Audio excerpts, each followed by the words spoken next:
So anytime I do these videos I'm really nervous, so I'm just going to throw the book out the window this time.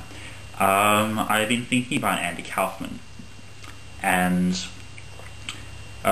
he's a performer. Well, he was a performer when he was alive. I'll take my glasses off again. He was a performer when he was alive on TV, and he did really strange performances. People didn't understand him unless they knew his backstory kind of person. So, like, he presented a context, and I'll give you a concrete example. One of his most famous early performances was that he performed in just small bars and shit where nobody knew about him. Was he would go up to the stage and pretend that he was like a migrant or someone, didn't speak very good English, had a very childlike kind of personality, and he'd just say I don't know, hello, my name is Mika, and I like to tell you a story today, or just really strange voice and strange personality, kind of like this. And it was like a flawsome. Like, no one could tell that he was acting, in which case they could tell where I was acting, kind of thing. And he would go into these impressions. So he'd do like an impression of like the United States, like the President of the United States, and it'd be like just this terrible impression. And then after that he'd do an impression of Elvis Presley, and being different to other impressions that he did, this music, like Thus Spoke that Zarathustra, would start in the background, boom boom boom boom boom boom boom boom boom boom boom, like this one, right? And boom boom, and he'd just come up, and he would have transformed, like he'd taken all his clothes, like put all these Elvis clothes on, and just when he turned around to the audience, and his face would be like, just the perfect Elvis sneer, right? And then he'd go into like a performance, and it wasn't just his singing was good, but like when he spoke to the crowd, he'd actually sound like he was Elvis, like his personality, be talking, just being so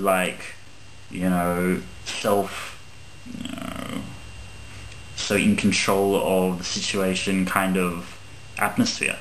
And everyone would be like, what the hell? Like this, right?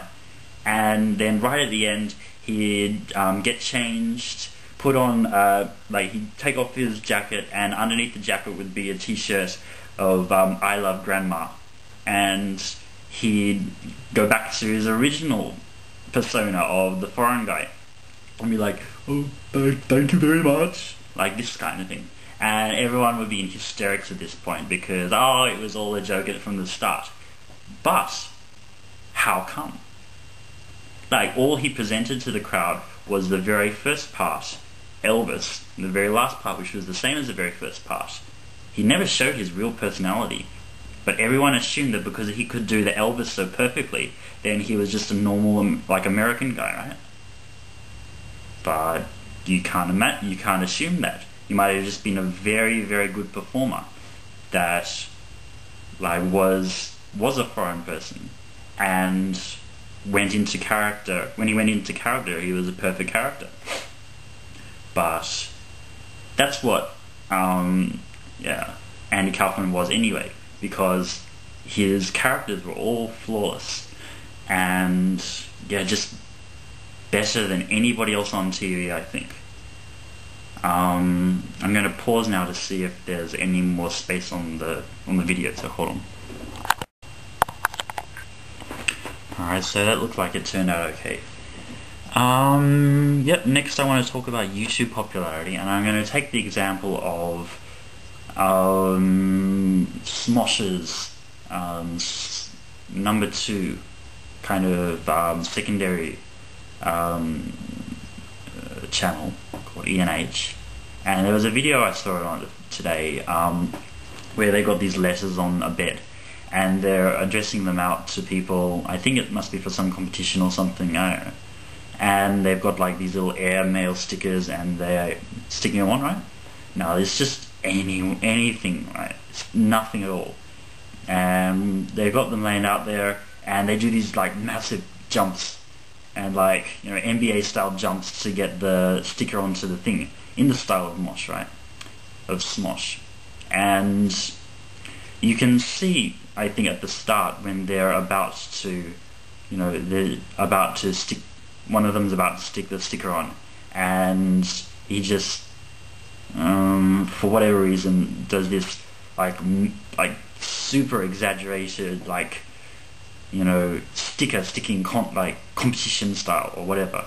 You know, it's just like bloated way out of proportion of like such a natural, like just such a normal, you know, everyday thing, right?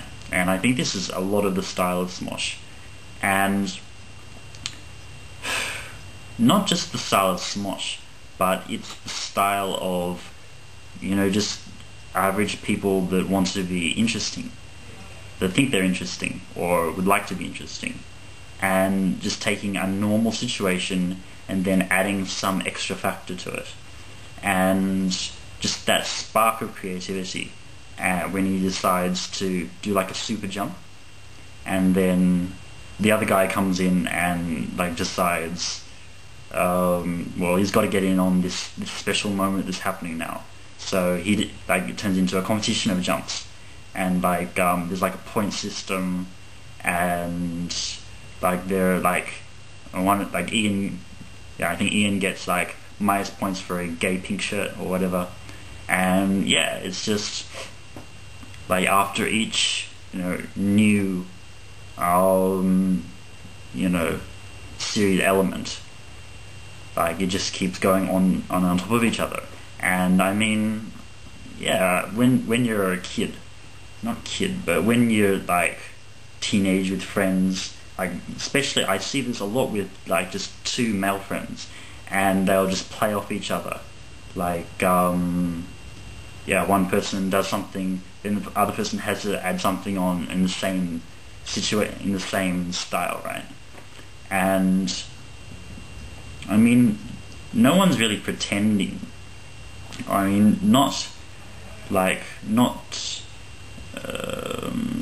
in the sense of like a TV story or like a movie or something, but it's like just natural human creativity styles, and the fact that it's being added to just whatever comes to hand, and that in the case of Smosh, those two guys are such, you know, normal people, like just anybody who's watching YouTube can associate with them basically, and that's where the magic comes from. And I think, yeah, the similarity between Andy Kaufman and not just Smosh, but basically everyone, because it doesn't have to, that creative moment doesn't have to be on the screen. Like for like TV presenters, sometimes it is, but usually it isn't. And for a lot of the higher ranked YouTubers, it isn't. Like anybody you can look at.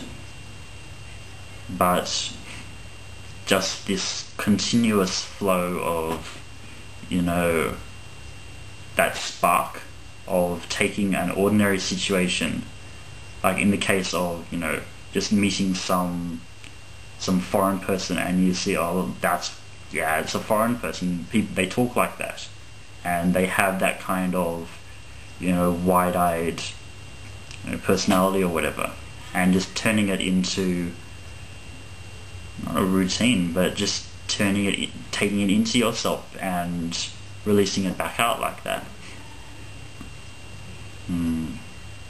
Somehow I don't think I've got my point across very well, but that'll have to do for the moment. I wanted to talk on like the flip side to that, like reaching for like the most interesting thing, which is reaching for, you know, the most average thing. I don't think I'm going to have time this video, so I'll leave it to the next one, I think. So, yeah, okay, goodbye.